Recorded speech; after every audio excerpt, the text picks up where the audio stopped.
Olha, era um mar de gente que queria o prédio e todo mundo estava interessadíssimo no prédio. A avaliação que foi feita na reitoria é de que se tinha algum grupo, né, que pudesse assumir um prédio nas condições em que estávamos recebendo, cheio de cupins por aqui, não é?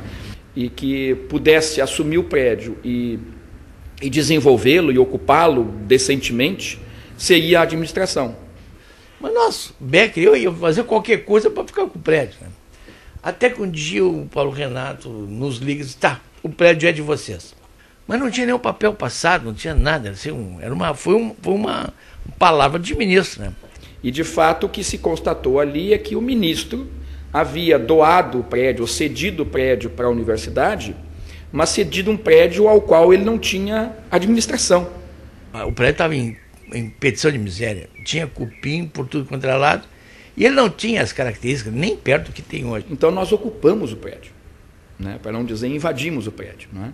Nós começamos a nos instalar. Sabe que a mudança é um negócio assim muito complicado? Eu digo assim, a mudança é um incêndio sem fogo.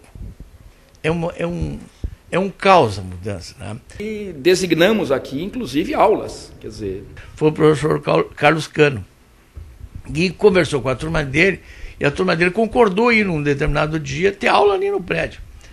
Aqui no espaço onde hoje é ocupado pela biblioteca, tinha um pequeno auditório ali montado. Mas tu imagina o que era? Nós tivemos aula no único lugar que tinha cara de aula.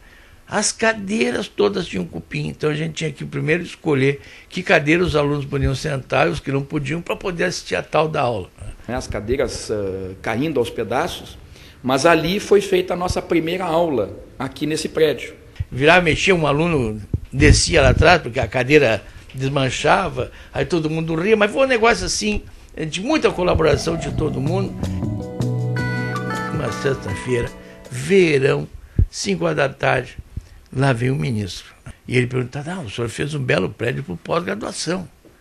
Mas onde é que vai ficar a graduação? Eu falei, aqui dentro. Mas como? Aulas com ar-condicionado, aulas com terminal de computação, aulas com projetor, e onde é que vai ficar todo? É aqui, tudo junto, ministro. Mas, professor, isso aqui é uma excepcionalidade. E aí nós inauguramos o tal do prédio. Entraram, acho que uns 15, 20 moleques, né? E aí eles começaram a gritar na porta, 1, 2, 3, a comunicação também quer computador, é uma confusão dessa toda. E quando a Vrana termina, ia passar a palavra para o Paulo Renato, então jogavam ovos, jogaram moedas, foi um negócio assim, uma inauguração daquela, né? Então, de fato, eu estou envolvido com a direção da escola desde que a escola é a escola. O que eu sinto é, olhando para trás, é que o dever foi cumprido. Quer dizer, a postura que nós imprimimos aqui na escola, e eu falo nós no sentido coletivo, fazem da escola hoje efetivamente uma instituição de alta respeitabilidade, de alta reputação.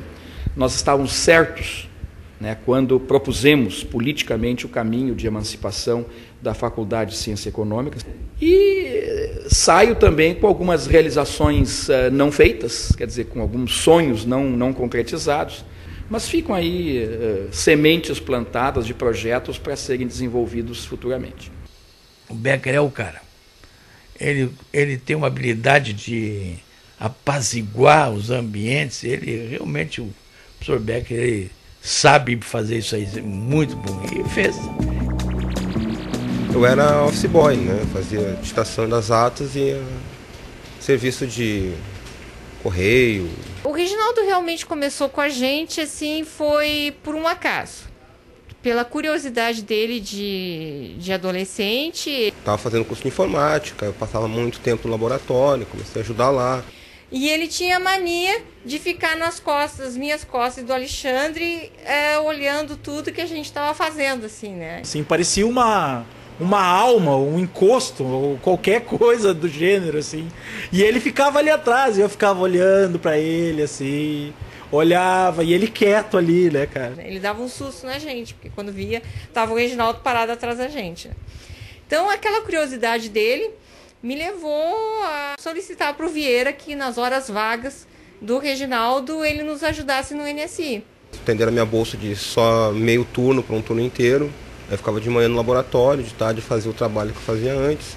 Ele não falava nada, né? Ele entrava mudo, saía mudo e só se revelava nos churrascos. Conversava com todo mundo, aí era um Reginaldo que ninguém conhecia. E a professora Edi era uma pessoa que em todo churrasco tirava o Reginaldo para dançar.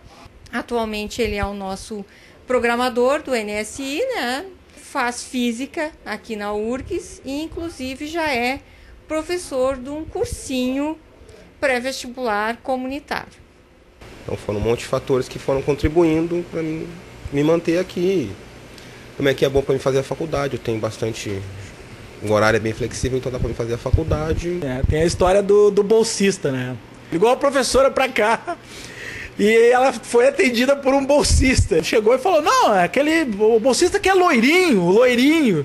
Aí todo mundo ficou lá, não, é fulano, não é fulano. E foi falando todos os nomes de bolsistas que a gente tinha. Óbvio, menos o Reginaldo, né? Afinal de contas, é loirinho, né?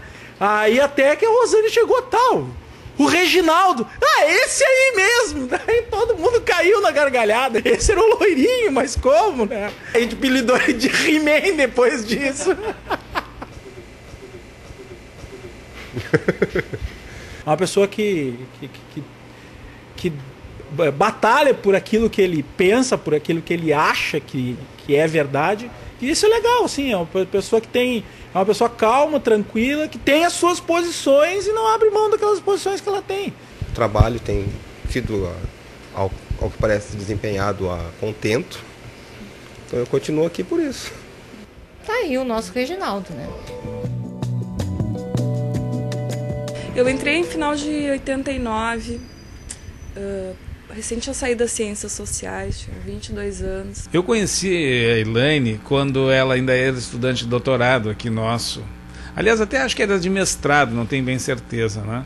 Fiz o concurso para professora assistente na época, né? Passei no concurso. Quer dizer, então ela teve toda essa trajetória, aluna de mestrado, aluna de doutorado. No final de 2003, alguns colegas me convidaram para participar das eleições do departamento. Eu até então não tinha ideia do que era o trabalho administrativo e político da escola. Nesse período assim, de final do doutorado, tive muita aula, dei muita aula. Ela tinha um medo danado, por incrível que pareça, em entrar em aula, né? No início, para mim, era uma coisa bastante difícil, porque eu sou uma pessoa tímida. Um dia eu tinha uma disciplina com várias horas de aula, e um conjunto dessas horas de aula eu não podia dar. E aí eu sei que eu disse, Elaine, dessa vez tu vai entrar em aula. Ela disse, pelo amor de Deus, de jeito nenhum. E eu fui carregando a Elaine até a entrada da aula, mas assim, joguei ela para dentro da sala de aula. Fui aprendendo da aula. Ela foi lá e deu aula e depois ela nunca mais deixou de dar aula. Mas ela, assim, realmente, ela foi empurrada, por incrível que pareça, uma pessoa que ela gosta de dar aula. Mas fui aprendendo a gostar de dar aula, né? De gostar de trocar conhecimento com os alunos. A gente costuma falar que quem estudou aqui na casa, né? Que nós temos uma tradição e os nossos professores, eles vão ser sempre nossos professores. E a gente fez vários trabalhos juntos nesse período todo. Eu estava dando aula no anexo da economia uma vez e entrou um amiguinho para assistir a aula. Era um rato desse tamanho. O animal que eu mais tenho medo na vida. Lembro também do momento que a gente ocupou esse prédio, né, da briga e a disputa entre professores por uma cadeira, por um móvel. E fico muito feliz ao ver que, ao passar dos anos, hoje a gente tem uma infraestrutura excelente, né? Faz 17 anos que eu trabalho aqui, pretendo me aposentar aqui na escola de administração.